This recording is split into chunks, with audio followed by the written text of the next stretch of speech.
scrambling around for something absorbent to shove into my underwear. Now, a year later, I understood that the only difference between 13 and 14 is the acceptance that nothing is really different at all. I opened my eyes to the same purple walls, a color I picked out when I was 7, and so far had both gotten sick of and grown fond of again in a steady rhythm of every 6 months or so. I rolled over in the same bed. I had the same body, only an inch or so taller.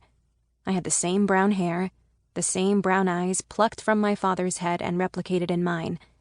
The same house, although Everett Bell had packed up most of his things and moved into a smaller house, a rental just a few streets away. The same smell of pancakes, my birthday pancakes, with chocolate chips and bananas, an order that hadn't changed since even before I'd picked out the paint color, wafting underneath my closed door, drifting into my dreams before I'd even opened my eyes. Yes, 14 was here, and so far, everything appeared exactly the same. I rolled over in bed again and opened my eyes, staring straight up at the popcorn ceiling. A half-dozen glow-in-the-dark stars still clung resolutely to its surface. Occasionally, one would fall on me as I was sleeping, and I would wake up in a panic, positive the spider war had started, swiping blindly at miniature enemies that had chosen me as their first human conquest. I took a deep breath. How many breaths had I taken since midnight? How many breaths as a 14-year-old girl? I grabbed my phone off the nightstand and typed, "How many breaths does the average person take in a year?" 8.5 million. I'd taken 8.5 million breaths as a 13-year-old, and pretty much every one of them had sucked. In the kitchen, Miriam was wearing her apron, the red and white striped one that made her look like some sort of vintage magazine advertisement for kitchen appliances.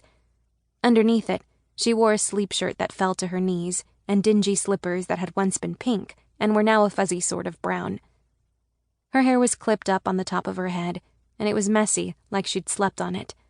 She had pancake batter on her cheek.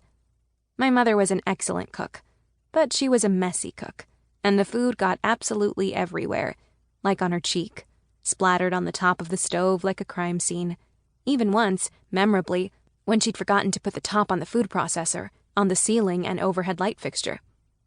My father called her a walking kitchen disaster. Miriam called herself inventive with a spatula. I sat down at the kitchen table, and only when she heard the chair legs scrape against the tile floor did she realize I was there. She gave a little squeal and ran over to hug me, probably getting pancake batter all over my pajamas. She smelled like cinnamon, her secret pancake ingredient, and she held the hug for a beat too long. When she pulled away, her eyes were misty, and I groaned before I could help myself. "Mom." I'm sorry," she said, fanning her face with 2 flattened hands. Gosh, Anna, can't you pause for 1 freaking second? If you're asking me to pause time, trust me, I've tried, I said. I moved my hands urgently, flipping fingers against thumb in the way of the middle sister from Charmed, but nothing happened. She caught both of my hands in both of hers and squeezed my fingers hard. Her eyes were big and wet, but to her credit, she didn't actually start crying. Miriam was quick to tear up, but excellent at not actually letting herself cry. I never cried. Everett Bell cried at basically every movie he saw, most TV shows, and certain commercials, like the ones about grandparents and life insurance and, sometimes, new cars. "My beautiful 14-year-old, she said. "Mom, geez.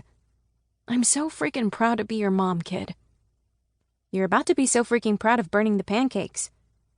She jumped at that, dropped my hands, and flew back to the frying pan, flipping a pair of pretty black pancakes. "They'll taste fine with syrup," she called over her shoulder. I had a tiny sip of her coffee, decided I still hated coffee, and leaned back to wait for my first meal as a newly minted 14-year-old. 14 is a meaningless age, I said, leaning on one elbow.